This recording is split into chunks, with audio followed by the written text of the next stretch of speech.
everybody, and welcome back to Art Cart in the Park for video number 2 of how to draw animals. If you missed the last video, I showed you how to draw a cute puppy face, but I didn't draw all by myself. I had little artists draw with me. So little artist, are you here? Yeah! This is what little artist drew. She drew her own little puppy. And today you're going to help me draw cats. We learned last week that you have a dog named Dot, but do you have a cat? Yes. What's your cat's name? Kit Kat. And does she know any tricks? No. No. Except sleeping and eating. In this video, I'm going to show you how to draw the cat body walking that away. So this is called a profile when you see something from its side. And we're going to use 2 shapes. When we drew our puppy head, we used a couple of different shapes. Little artist, do you remember what some of those shapes were? Triangles and circles. There we go. So for this one, we're going to keep with the circles. But we're going to add in a new shape, which is a rectangle. So a rectangle is the shape of this paper. So it's like a square, only a little bit longer. For the head of the cat, we're going to use a circle shape, and for the body, we're going to use a rectangle. Now you have to kind of think about how much space you need. If you draw a gigantic circle, you're not going to have enough room for the body of your cat. I'm going to draw a circle that's about the size of a quarter. Hers is about the size of a nickel. Maybe she has a kitten and I have the mama cat. Yeah. The next step is to draw in the body, and remember, I'm going to be using a rectangle shape. When we drew our dog head, we used an art word called overlapping. That means where one shape overlaps another shape. Little artist, can you show me where we overlapped on our dog head? Right here, you can kind of see a very small line. Yep, so the triangle of the ears overlapped the circle of the head. So for this, we're going to go right almost in the middle. We're going to start with a point, and we're going to go down, and then we're going to go back a ways. And we're going to make that a nice rectangle shape.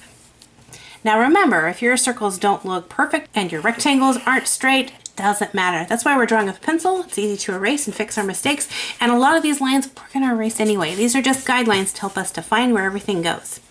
So this is the head and this is the body.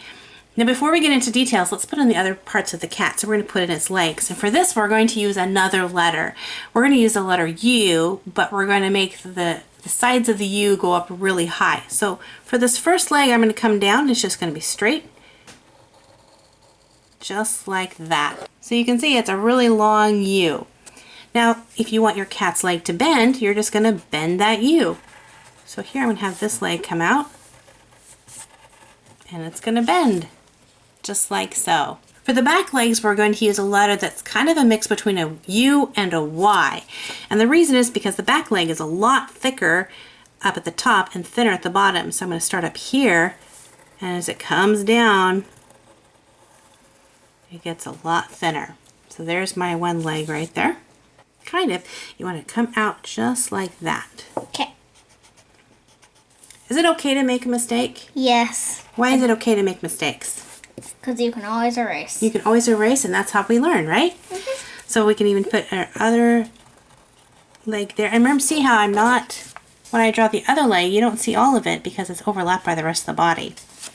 Or you can draw it out here. Or you can draw it in any position you want. You can put them way back here if they're running, however you want. The more you practice, the better you're going to get. There we go. Now I'm going to take my pencil and I'm going to erase some of the lines of this rectangle that we don't need to see anymore. Now let's put in our tail. So I want my cat to be a very happy cat, so I'm going to put it up almost like a little candy cane or question mark and bring it on down right from the top there. And if your cat tail is really, really super fluffy, what do you think that means? That means, That's a weird tail. There we There we go. That actually looks like a tail. Good job, and good persevering. Sometimes we can get really frustrated when we keep making mistakes over and over and over again, but the worst thing you can do is to give up and stop drawing. Mm-hmm. Let's move on to the head, and for this we're going to go back to a simple shape, which is a triangle for the ears. So we're going to put a little triangle here and another one right there, and they might even be overlapping a little bit. So there's the little triangle ears. I like yours, very cute. I'm going to make him a little bit smaller. Oh, is he looking like he's a big-eared cat? Yeah. So all we have left to do is add in the details, but first let's go ahead and clean up because we have a very pointy cat. So I'm going to first erase the 2 lines here that are overlapping. And then instead of this pointy line down here, just like when we drew with the puppy and we gave it some fur, we gave it those zigzag lines, we're going to do the same thing with our cat. So right here, I'm going to give it some zigzag lines right there for some fur. I might even give it some zigzag lines on its back. And I'll even give it some zigzag lines on its rump. Let's put some zigzag lines down here at the tummy. I have a very fluffy cat. Yes. All right, now let's go ahead and put our face in. But because this is a profile, we're only going to see half of its head.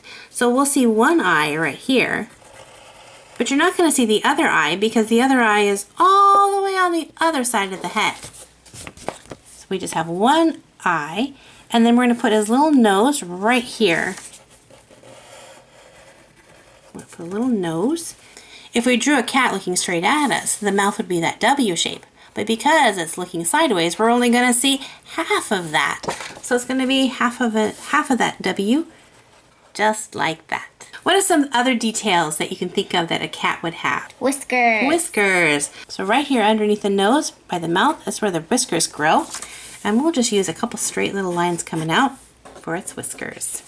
Mine is thinking of a fish. Thinking of fish. Our animal friends can come in all different colors, so feel free to grab your markers, crayons, color pencils, and add a little bit of color to your critter. Thank you guys for joining us for our second video in drawing pets for Art Cart in the Park. Art Cart in the Park is brought to you by the Coos Art Museum and in part by a grant from the Coos River Foundation. For more information, contact the Coos Art Museum. Bye-bye!